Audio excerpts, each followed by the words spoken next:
क्या communication cable से महावॉर की तैयारी।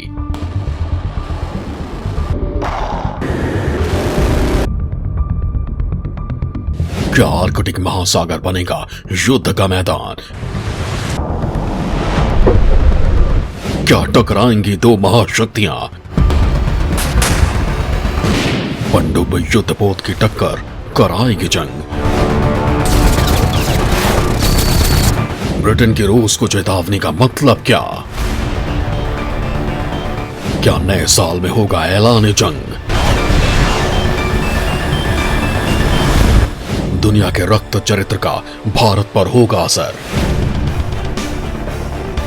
मोदी सरकार की क्या होगी रणनीति। क्या पीएम मोदी रोकेंगे युद्ध का बिगुल। क्या मोदी मैजिक से बदलेगी पूरी दुनिया। क्या दुनिया को एक बार फिर महाविनाश देखना होगा। क्या एक बार फिर हजारों बेकसूर लोगों की जानें युद्ध की बेदी पर बलि चढ़ने वाली हैं। क्या रूस और ब्रिटेन के बीच महायुद्ध होने वाला है। ऐसा हम क्यों कह रहे हैं शायद आपको मालूम नहीं होगा। आगे वो भी बताएंगे और ये भी बताएंगे कि अगर ये युद्ध होगा तो भारत का इस पर क्या असर होगा। भारत की क्या रणनीति होगी, वो किसके साथ जाएगा, ये सारी बातें हम आपको आगे बताएंगे। लेकिन पहले आपको ये बता दें कि रूस और ब्रिटेन के बीच युद्ध जैसे हालात क्यों पैदा हो गए हैं और आखिर क्यों ब्रिटेन रूस को चेतावनी दे रहा है। दरअसल हमारे ऐसा कहने के पीछे ब्रिटेन के chief of defence staff admiral Sir Tony Radakin की वो चेतावनी है जो उन्होंने रूस को दी है। ब्रिटेन के chief of defence staff admiral Tony Radakin ने रूस को चेतावनी दी है कि अगर रूस ने पानी के भीतर कम्युनिकेशन केबल्स कट किए तो इसे युद्ध की कार्रवाई के रूप में देखा जाएगा। British CDS sir Tony Radakin ने चिंता जताते हुए कहा कि रूस ने पिछले 20 साल में पनडुब्बियों और पानी के नीचे की गतिविधियों में बहुत ज्यादा इजाफा किया है। इससे पूरी दुनिया का रियल टाइम कम्युनिकेशन सिस्टम खतरे में पड़ सकता है। दरअसल समुद्र के अंदर पड़ी केबल्स के जरिए ही पूरी दुनिया में इंटरनेट चलता है और उन्हीं के जरिए कम्युनिकेशन होता है। रूस इस केबल को काटकर दुनिया में कम्युनिकेशन को रोक सकता है। आखिर रूस और यूरोपीय देशों के बीच चल रही इस अदावत की वजह क्या है, इसे जानने के लिए आपको थोड़ा अतीत में चलना होगा। दरअसल 2 साल पहले आर्कटिक महासागर में रूस की पनडुब्बी और ब्रिटिश युद्धपोत में टक्कर हो गई थी। रूसी हंटर किलर पनडुब्बी को ट्रैक करने के दौरान एचएमएस नॉर्थम्बरलैंड से टकरा गया था। इस टक्कर ने युद्धपोत के सोलर सिस्टम को प्रभावित किया था। इस घटना को ब्रिटेन के एक चैनल ने कैद कर लिया था। पिछले साल भी ब्रिटेन ने रूस को चेतावनी दी थी कि रूसी पनडुब्बियां ब्रिटेन की सीमा के अंदर चक्कर लगा रही हैं। इसके बाद से ब्रिटेन ने अपनी ताकत वहां बढ़ा दी थी।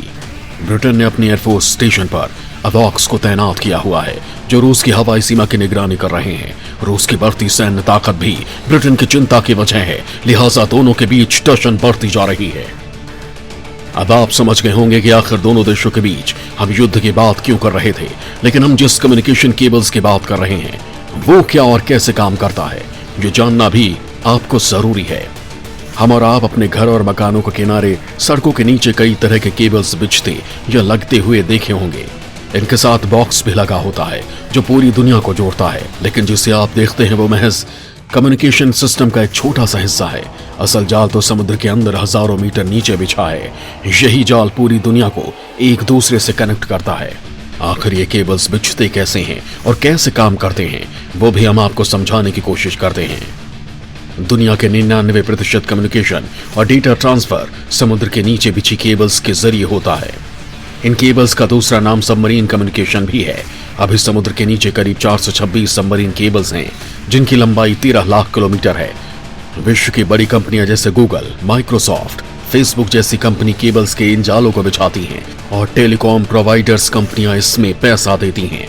अब आपके मन में ये भी सवाल कौन रहा होगा कि ये कितनी लंबी होती है और इन्हें बिछाया कैसे जाता है। चलिए हम वो भी आपको समझाने की कोशिश करते हैं। समुद्र के नीचे बिछने वाले केबल्स हजारों किलोमीटर लंबे होते हैं और इन्हें इतनी गहराई में बिछाया जा सकता है जिन्हें आप सोच भी नहीं सकते। इन्हें लगभग 9000 मीटर से भी अधिक नीचे बिछाया जाता है। इन्हें बिछाने के लिए खास नाव केबल लेयर्स के जरिए समुद्र में बिछाया जाता है। सैटेलाइट सिस्टम की तुलना में submarine optical fibre cable data transfer के लिए काफी सस्ता होता है। जैसे भारत पर कितना पड़ेगा असर, जैसा कि हमने आपसे वीडियो की शुरुआत में कहा था कि हम आपको ये भी बताएंगे कि इस युद्ध से भारत कितना प्रभावित होगा। हम अपना वादा पूरा करेंगे और आपको बताएंगे कि युद्ध का भारत पर क्या असर पड़ेगा और मोदी सरकार की इस हालत में क्या रणनीति होगी।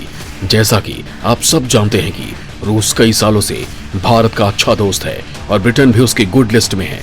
ऐसे में सवाल ये उठता है कि अगर दोनों देशों के बीच युद्ध होता है तो भारत की अर्थव्यवस्था और इसके संबंधों पर कितना असर पड़ेगा। दरअसल भारत रूस से हथियारों की बड़ी खेप खरीदता है। शायद इसलिए हर कदम पर रूस भारत के साथ खड़ा दिखाई पड़ता है। ब्रिटेन से भारत के संबंध अच्छे हैं, वो उसे भी खराब नहीं करना चाहेगा। लिहाजा उसकी ये कोशिश होगी कि वो दोनों देशों के बीच बने तनाव को कम करे। पीएम मोदी के होते हुए ये मुमकिन भी है, क्योंकि वही एक ऐसे नेता है जिन्होंने दो धुर विरोधी अमेरिका और रूस दोनों से अच्छे संबंध बना कर रखे हैं। उन्हीं की रणनीति का नतीजा है कि विश्व के मंच पर भारत की अलग पहचान है। इन सब के बाद भी अगर युद्ध हुआ तो पीएम मोदी जरूर कुछ ऐसी रणनीति बनाएंगे जिससे कि भारत का महत्व दोनों देशों के लिए कम ना हो। जहां तक भारत पर पड़ने वाले सवाल की बात है तो ये बात कहने वाली नहीं है कि अगर दो देशों के बीच युद्ध होता है तो इसका कुछ ना कुछ प्रभाव तो प्रत्यक्ष या परोक्ष रूप से हमारे ऊपर पड़ता है। भारत भी इससे अछूता नहीं रह सकता, लेकिन पीएम मोदी की नीति इस संकट के समय भी भारत को उबार लेगी।